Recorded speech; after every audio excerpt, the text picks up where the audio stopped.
Sobat Kairos yang dikasihi Tuhan Yesus Kristus, selamat pagi dan shalom bagi kita semua. Firman Tuhan hari ini menyapa kita tertulis dalam 1 Samuel 26 ayat 24. Demikian firman Tuhan. Dan sesungguhnya seperti nyawamu pada hari ini berharga di mataku, demikianlah hendaknya nyawaku berharga di mata Tuhan, dan hendaknya Ia melepaskan aku dari segala kesusahan. Demikian firman Tuhan. Menahan diri untuk membalas seseorang yang telah mengakibatkan kerugian kita bukanlah sesuatu yang mudah. Kecenderungan kita saat dirugikan atau disakiti, maka segera kita ingin membalas orang itu supaya dia dapat merasakan apa yang kita rasakan. Namun dalam firman Tuhan hari ini kita lihat Daud mengetahui bahwa Saul harus mati karena segala ketidakadilan yang dilakukannya kepada dirinya. Tetapi Daud tetap tidak akan menyentuh orang yang telah diurapi Allah.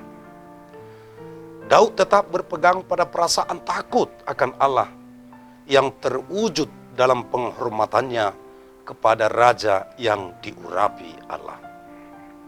Sesudah Allah melengsarkan Saul dari kedudukan raja Israel, Allah menyatakan Daud sebagai penggantinya kepada Samuel yang mengurapinya di Betlehem.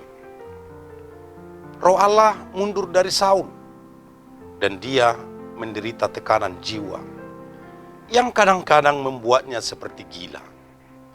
Pada saat inilah Daud terpilih untuk melayani Saul dengan kecapinya.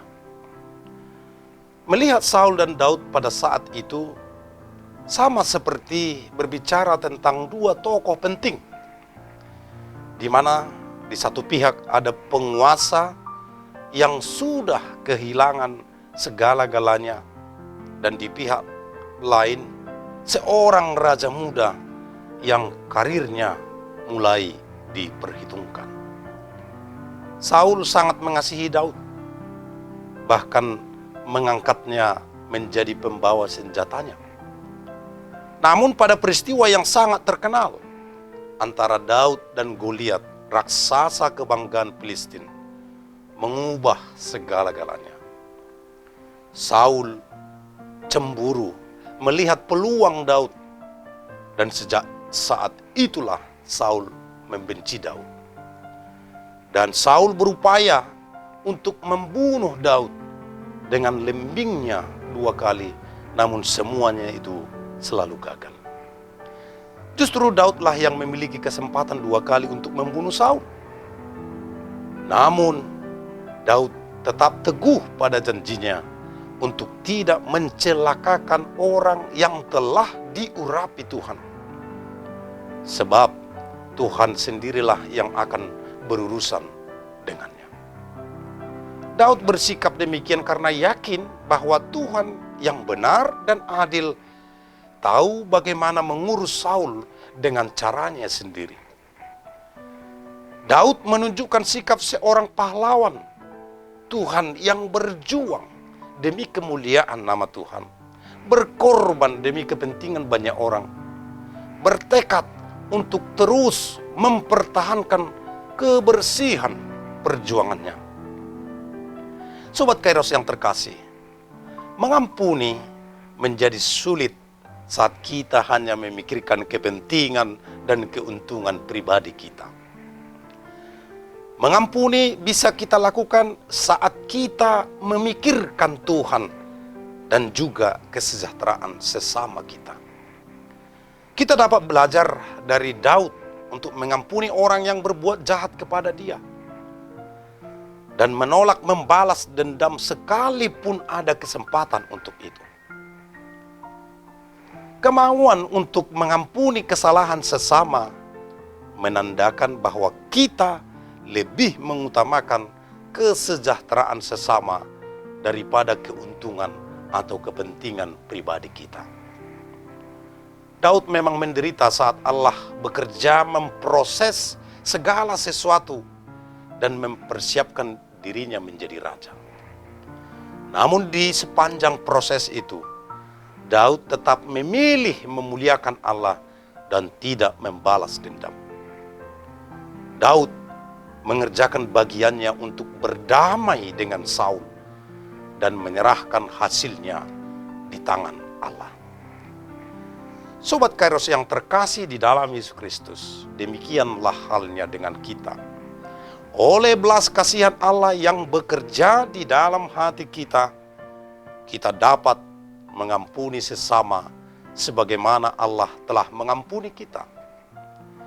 Dan kita pun akan menerima berkat yang telah disiapkannya untuk kita. Cara Tuhan selalu melampaui pikiran manusia. Dan peristiwa ini kita belajar bahwa Tuhan tidak tinggal diam melihat anak-anaknya ditindas oleh kelaliman orang-orang yang tidak takut kepada Tuhan. Tuhan punya cara yang lebih baik untuk menolong kita. Asalkan kita mau percaya, mau taat, dan setia mengakui cara dan waktu Tuhan. Maka pengendalian diri merupakan kunci yang harus kita pegang dalam menyikapi persoalan hidup kita. Pengendalian harus menjadi komitmen kita untuk tidak menyakiti saudara atau sesama kita, karena akan melepaskannya dari segala kesusahan di masa yang akan datang. Dalam Injil Matius pasal 7 ayat 12, Yesus berkata, segala sesuatu yang kamu kehendaki supaya orang perbuat kepadamu, perbuatlah demikian juga kepada mereka. Itulah isi seluruh hukum Taurat dan kitab para nabi. Inilah yang merupakan inti dari aturan yang berlaku sejak zaman dahulu hingga sekarang. Tugas orang percaya adalah terus bertindak dengan benar dan tepat sesuai dengan kehendak Tuhan dan menjadi berkat bagi sesama manusia. Orang benar tidak diberi otoritas untuk menyingkirkan atau memusnahkan orang jahat. Itu adalah otoritas Tuhan. Sebab pembalasan adalah hakku, demikianlah firman Tuhan. Kalau kita baca dalam Ibrani 10 ayat 30. Maka orang percaya seharusnya mempelopori segala tindakan yang mengatasi, yang menyelesaikan segala konflik, baik di tengah jemaat maupun di tengah masyarakat. Orang percaya harus bekerja sama dengan pemerintah dalam menyikapi berbagai bentuk konflik, dengan cara menolak tindakan yang bersifat kekerasan, radikalisme yang mengarah pada perpecahan keutuhan jemaat, masyarakat, bahkan bangsa dan negara kita. Dengan demikian, hidup kita akan membawa berkat, dan bukan hanya slogan semata hidup kita menjadi berkat, tapi benar-benar menjadi suatu tindakan atau gaya hidup orang percaya. Sobat Kairos yang dikasihi Tuhan Yesus Kristus, selamat beraktivitas. Ingat memakai masker, dan rajin mencuci tangan pakai sabun, dan tetap menjaga jarak. Tuhan Yesus memberkati saudara. Amin.